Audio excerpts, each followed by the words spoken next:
In the book of John, the 19th chapter, verses 19 and 20, we have the account of Jesus Christ being crucified. And above his head are the charging documents. And these charging documents tell you why he's being sentenced to death. Now, these charging documents are written in three different languages: Hebrew, Greek, and Latin. The first language, Hebrew. This is the language that God spoke the world into existence. This is the language of the Old Testament. This is the language of the temple, where they have the songs, the prayers, and the sacrifices. This is the language where God's name is revealed and the meaning.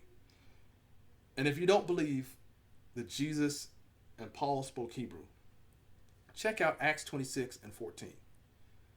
Paul is giving you an account of his Damascus road experience, and he says that Jesus spoke to him in his native tongue of Hebrew. He did. The second language, Greek. Greek was like the internet of the day. If you wanted things to go further faster, you put it in Greek. So much so that the Old Testament was translated from Hebrew to Greek, and it's called the Septuagint. And this was done about 288 years before Christ was born. The third language, Latin. This was the language of the Romans, those that oppressed Israel, those that occupied their area. The Romans were the ones that the Jews hated the most. They spoke Latin. And even today, we deal with Roman numerals. I learned Roman numerals in elementary school, and we see it at every Super Bowl. That was the language of then. Today we have manuscripts from Greek. Most people believe that the New Testament was written in Greek. You have the translations from Greek to Latin. We have manuscripts of that. And we also have manuscripts in Hebrew. We have Hebrew manuscripts. All these aren't translations from Greek to Hebrew, but some of these are Hebrew manuscripts by themselves. We have over 1,000 Hebrew manuscripts that have been found between the last 10 to 20 years. 1,000. So God speaks something at the cross, and you see it today. So you have three people groups back then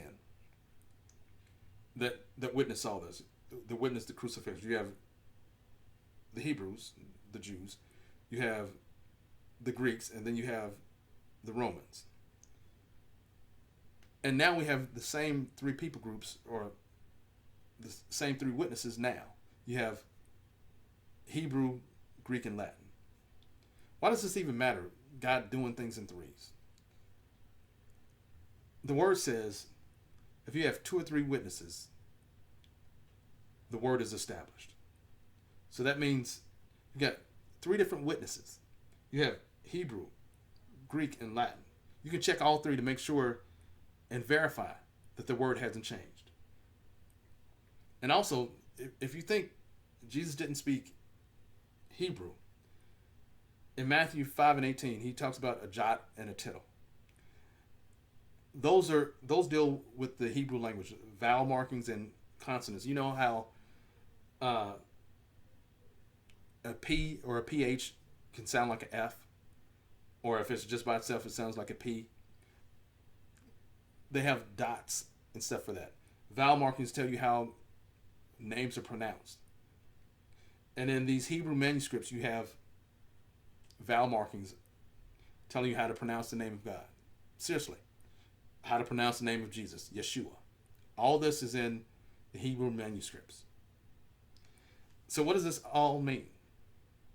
That you have things from the cross showing up now.